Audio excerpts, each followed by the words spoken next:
do pastor, irmãos, a primeira evidência que a gente tem que ver na vida de um pastor é se ele é salvo. Porque o pastor se comporta como salvo, se veste como salvo, fala como salvo, orienta como salvo. O pastor, ele não é solitário de amigos, mas ele é solitário de pensamentos, projetos, sonhos. Tá maluco, pastor? Como é que tu vai fazer isso? Estou pensando, estou sonhando. O pastor, ele é responsável de assumir uma igreja e a gente sabe que não é uma profissão, é um chamado, mas dentro desse chamado o pastor precisa saber lidar com algumas coisas como administração financeira, algumas igrejas com funcionários, com pastores auxiliares.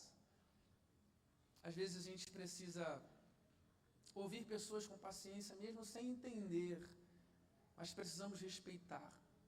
O pastor, ele precisa ter um dom de se adaptar a ambientes. Como assim, pastor? Semana passada nós fizemos um velório, depois do velório tinha um culto ação de graça. Não deu tempo nem de eu chorar junto com uma família, eu precisava me alegrar com outra. Então o pastor, ele precisa ter esse dom de se adaptar em lugares. Não é se acostumar com lugares, mas se adaptar diante do seu chamado. Porque onde o nosso bom pastor Jesus estava, as pessoas gostavam de estar ouvindo, até as crianças gostavam de estar aos pés de Jesus, a ponto do nosso maior pastor falar: deixa vir as minhas criancinhas. E vamos falar sério aqui, irmãos, qual é a criança que gosta de ouvir alguém rígido, com uma palavra grosseira? Mas o nosso maior pastor, o nosso bom pastor, ele tinha um senso, ele tinha uma sensibilidade de entender pessoas e conhecer corações. O significado de pastor na Bíblia vem da ideia, aquele que cuida, protege, aquele que zela. Assim como um pastor cuida de um rebanho no campo, o pastor cuida das almas das pessoas. E por favor, eu não estou querendo chamar de burro nem de débil, mas a ovelha animal, ela é 70% débil. Se ela não tiver um pastor para guiá-la, ela não consegue sair do lugar e não consegue nem se alimentar. Estou falando de ovelha, não estou falando de animal que tem garras, dentes, agressivo. Estou falando de ovelha que é totalmente inofensiva e precisa de um pastor para defendê-lo. O apóstolo Paulo escreveu a Timóteo dizendo: o pastor precisa ser apto a ensinar. Marido de uma só mulher, não governado por bebida alcoólica, por vinho, não briguento, mas apaziguador. O pastor, ele tem uma missão, a missão de levar a igreja a Cristo e buscar o céu também para Cristo vir até a igreja. A função do pastor você já sabe, que é pregar, ensinar a palavra de Deus, aconselhar, orientar espiritualmente, orar pela igreja, interceder, ser exemplo de vida cristã, administrar a igreja local. Mas a verdade é que o púlpito que o pastor vem é o lugar da sua entrega, mas o seu quarto é o lugar do seu combate, é o lugar do seu secreto. Eu gostei de uma analogia um dia que eu vi e ouvi, e eu peguei isso para a minha vida, eu quero deixar aqui para vocês. Nós temos os 5 ministérios na igreja, que é o mestre, o pastor, o evangelista, o profeta e o bispo, ou o apóstolo. E a gente usa esses 5 dedos para a gente definir e ter uma ideia do que é esses 5 ministérios. O dedo mindinho é o mestre, porque é o único dedo que você consegue colocar lá dentro do seu ouvido e consegue coçar. E o mestre faz isso. Ele tira os comichões, ele tira a sujeira do ouvido para a gente aprender melhor. Eu vou pular o pastor, eu vou deixar o pastor por último. Depois vem o evangelista, ele está sempre pregando, sempre na frente, sempre ganhando almas. A gente pode lembrar do grande evangelista, também apóstolo Pedro, que ganhou 3.000 almas para Jesus. Que evangelista! Nós temos também o profeta, que é esse dedo aqui, ó, que aponta. Eu declaro, eu profetizo, né? E nós temos o pastor, que é o dedo da aliança. Você sabe que tem uma veia que liga até o coração. Por que o dedo da aliança? Porque Essa talvez pode ser a dificuldade de um pastor. Qual? Ser casado com a igreja. E se o pastor ser casado com a igreja, ele passa a não ser o noivo, ele passa a ser amante, porque o noivo ele já tem. A igreja já tem. Quem é o noivo da igreja? Jesus. E quando o pastor é casado com a igreja, ele passa a fazer aquilo que Jesus já fez. O quê? Tentar morrer por ela. Esse talvez pode ser o defeito de um pastor. Ruim? Sim. Mas sabe aquela frase, tentando fazer o certo pelos meios errados, e às vezes a gente falha muito nisso. Tentando colocar na mente das pessoas aquilo que Jesus já colocou, e a gente só precisa mostrar o caminho.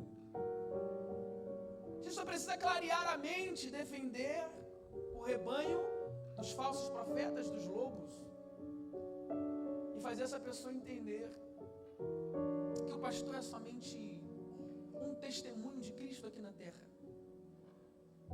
Eu sei que nós precisamos lidar com pessoas difíceis, complicadas. É por isso que na palavra do Senhor, no seu evangelho, Jesus ele fez uma pergunta para Pedro.